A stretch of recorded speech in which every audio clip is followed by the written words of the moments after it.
Okay, so we're 30 seconds away. You can see now on our CMU TV broadcast, our Hill 1 pushers, they're putting down the buggies right now. You've got KDR in lane 1 on the left-hand side, then SDC C and Spirit B.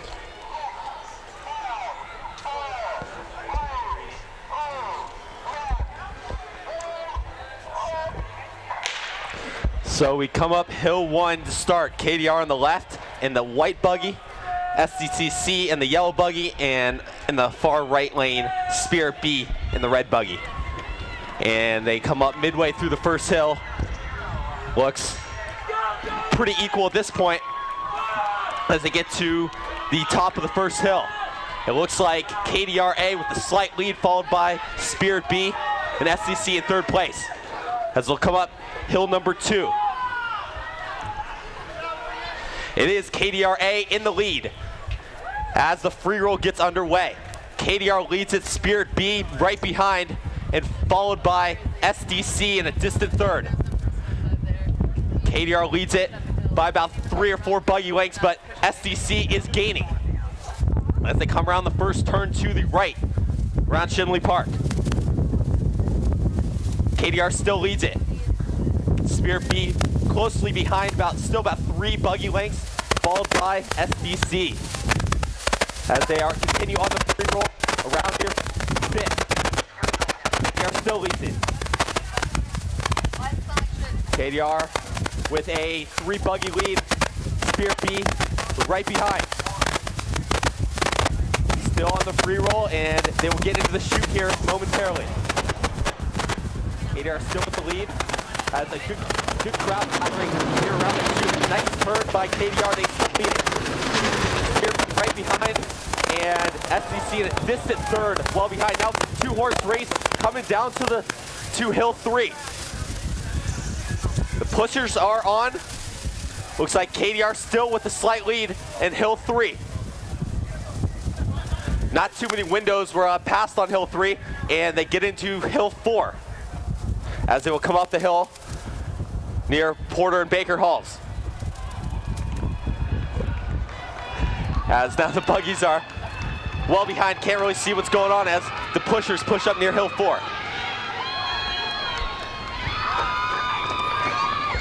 And now you can see them coming up the hill close to the corner of the library and hill 5.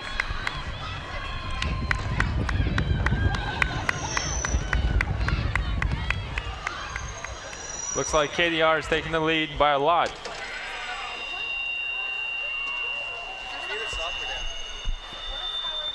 Looks like they have a really comfortable lead right now. Coming close to the finish line. Coming up on 250 now.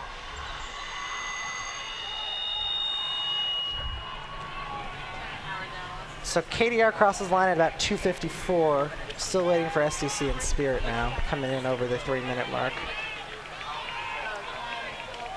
And Spirit crosses the finish line in second place at about 3:07. Yeah, and SDC will be in about 3:10. 3:10 So 3:10 is for probably SDC. not a day 2 time for SDC there. Well, you're not likely to find many C teams rolling on day 2 during the finals. So there's 17 women's heats, women's teams this year, and 6 make it to day 2? Yes, the top 6 women's teams make it to day 2 along with the top 10 men's times. At this point, WRCT should probably also with sweepstakes. Timing board, they are the people that you need to bribe if you want to move your team up after a bad finish. So we'll wait for the semi-official times to come up on the AFIO time board. Yes, strictly speaking, no time is final until reviewed by the sweepstakes committee. Yeah, so tell us a little bit about the drop test that we're seeing taking place right now down on Hill 1.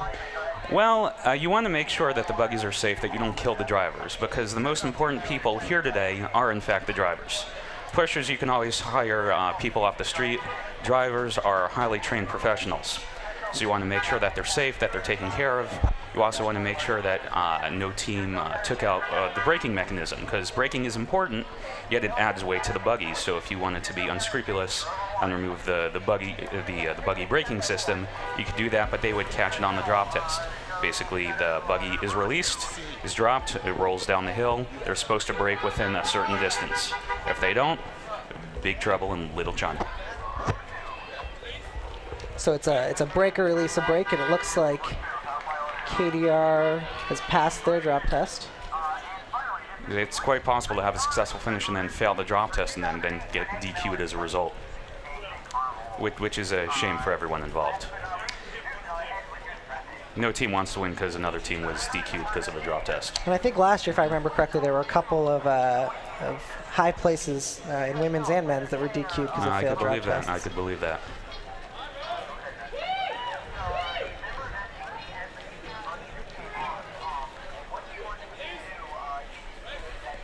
So what are some disqualifiable offenses? So there's failing a drop test. All right, there's failing a drop test.